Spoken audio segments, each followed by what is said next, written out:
think Jean-Claude Gaugy was changed by the Awakening. It took a lot of time, a lot of labor time. And I think Jean-Claude probably, the work, the Awakening, and his awakening probably went hand in hand, sometimes one being ahead of the other.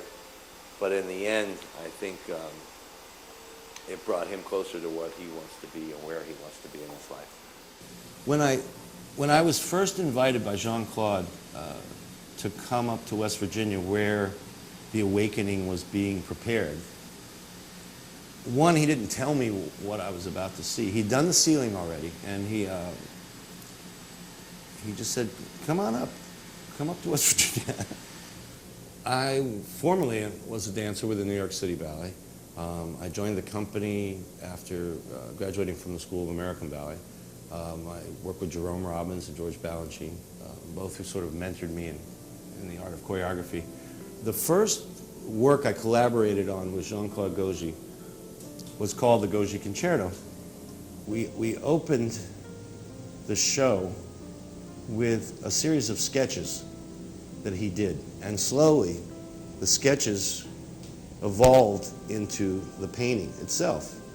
At the same time, I had two dancers on the stage that were painted in unitards, painted by Jean-Claude, that made the painting come alive. Jean-Claude, he told me his whole life story. So I took his life story and basically broke it down into different parts.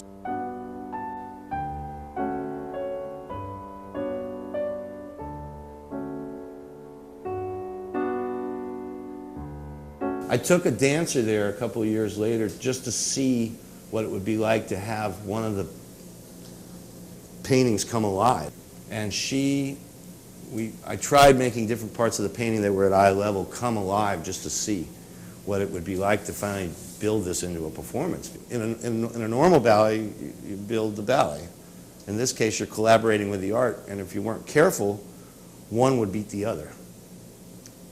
So you wanted to make sure that the audience was getting both. They were getting the art, and then they were getting the living art. Because basically, I mean, a painting is set. It's not going to move or change. The dance is going to move or change.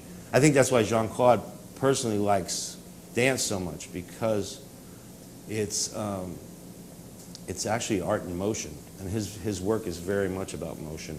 Part of the art was in front and behind the dancers, part of the art was on the side, part of the art was on the other side, and part of the art was up.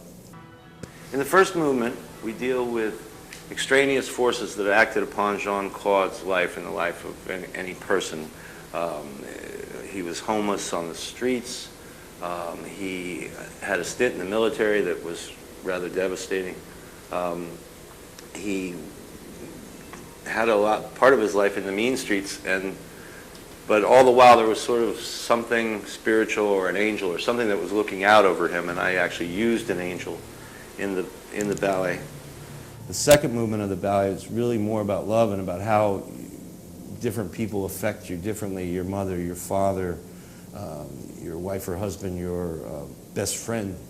And in that movement I put tubes in all the dancers' costumes that were saturated in paint.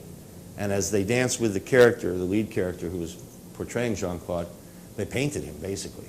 And then the third movement, which was when we unveiled the ceiling of the Awakening, the dancers really were just representative of angels.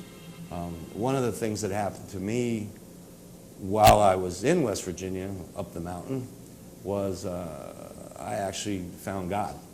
So my life changed in a lot of ways. The Awakening, for me, was an awakening of many kinds. Finding a dancer to play Jean-Claude was an interesting search. Jeremy Lemmy. He's a wonderfully versatile dancer, and very strong and supple, and he moves like water. Jean-Claude used to tease me too. He's like, he's very short. I said, so are you. At a ballet about the life of the painter being presented in 3 acts while completely enclosed in the artwork itself of the Awakening. So it's, has it been done before? I haven't heard of it.